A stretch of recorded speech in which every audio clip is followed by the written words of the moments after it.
माध्यम से सीधे लाभार्थियों को पहुंचाया। माननीय सदस्यगण, मेरी सरकार दलितों, पिछड़ों, वंचितों, जनजातीय समाज सभी के लिए पूरी संवेदनशीलता से काम कर रही है। सबका साथ सबका विकास का विजन देश के हर नागरिक के जीवन में सकारात्मक प्रभाव ला रहा है। वर्ष 2014 की शुरुआत में सिर्फ 25 करोड़ नागरिकों तक की सोशल सिक्योरिटी की योजनाएं पहुंच पाती थी। सरकार के प्रयासों में निरंतरता की वजह से आज करीब 95 करोड़ भारतीयों को सोशल सिक्योरिटी का कवच मिला है। गरीब मरीजों के लिए प्रारंभ की गई आयुष्मान भारत योजना से बीते वर्ष तक देश भर के अस्पतालों में 11 करोड़ से अधिक मुफ्त इलाज किए जा चुके हैं। इस योजना के तहत बीते वर्ष 2.5 करोड़ गरीबों के मुफ्त इलाज मिला है। बीते लगभग 1.5 वर्ष में करीब 1 करोड़ बुजुर्गों को वय वंदना कार्ड जारी किए गए हैं। इनकी मदद से करीब 8 लाख बुजुर्गों ने अस्पतालों में भर्ती रहते हुए अपना मुफ्त इलाज कराया है। आज देश में बने 1,80,000 आयुष्मान आरोग्य मंदिर की वजह से मरीजों को घर के पास इलाज मिलना सुनिश्चित हुआ है। मेरी सरकार ने बड़ी बीमारियों के खिलाफ निर्णायक लड़ाई लड़ी है। सिकल सेल एनीमिया उन्मूलन मिशन में 6.5 करोड़ से अधिक नागरिकों का स्क्रीनिंग की गई है। इससे कई जनजातीय इलाकों में इस बीमारी को रोकने में मदद मिली है।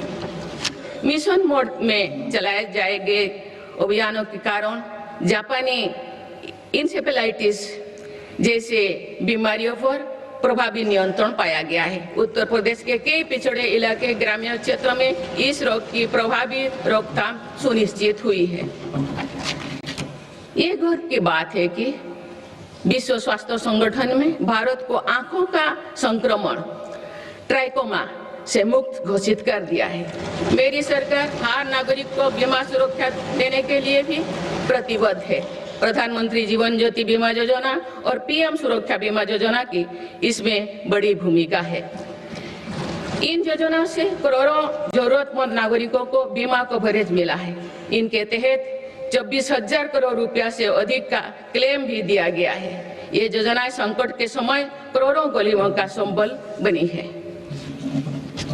माननीय सदस्यगण, मुझे ये देखकर संतोष है कि आज देश के युवा, किसान, श्रमिक और उद्यमी विकसित भारत के निर्माण में अपनी भूमिका का लगातार विस्तार कर रहे हैं। बीते वर्ष के उत्साहवर्धक आंकड़े इसका प्रमाण है। पिछले वर्ष में भारत ने रिकॉर्ड 350 मिलियन टन से ज्यादा खाद्यान्नों का उत्पन्न हुआ है। 150 मिलियन टन उत्पादन के साथ भारत दुनिया का सबसे बड़ा चावल उत्पादन देश बन गया है। हमारा देश विश्व का दूसरे सबसे बड़ा मछली उत्पादन देश भी बना है। ये ब्लू इकोनॉमी में देश की सफलता को दिखाता है। दूध उत्पादन क्षेत्र में भी भारत दुनिया के सबसे सफल देश के रूप में जाना जाता है। एक सहकारिता आंदोलन की मजबूती का परिणाम है। देश के मैन्युफैक्चरिंग सेक्टर में भी इस दौरान रिकॉर्ड ग्रोथ दर्ज किया है। मोबाइल मैन्युफैक्चरिंग जैसे फील्ड में भारत अब दुनिया का दूसरे सबसे बड़ा देश बन गया है। 2025-26 के पहले 5 महीने में भारत का स्मार्टफोन एक्सपोर्ट 1 लाख करोड़ रुपया के पार हो गया था। इस साल भारत ने 100 से अधिक देशों को इलेक्ट्रिक व्हीकल का निर्यात शुरू किया। माननीय सदस्यगण, मेरी सरकार भ्रष्टाचार और घोटाला से मुक्त व्यवस्था का निर्माण करने में सफल हो रहा है। इससे करदाताओं की एक एक पाई देश के विकास और जन कल्याण से खर्च हो रही है। भारत आज आधुनिक इंफ्रास्ट्रक्चर पर अभूतपूर्व निवेश कर रहा है। जल, थल, नभ हर क्षेत्र में भारत की तेज गति आज विश्व में चर्चा का विषय है। अटल जी के समय पीएम ग्रामीण सड़क योजना शुरू हुई थी।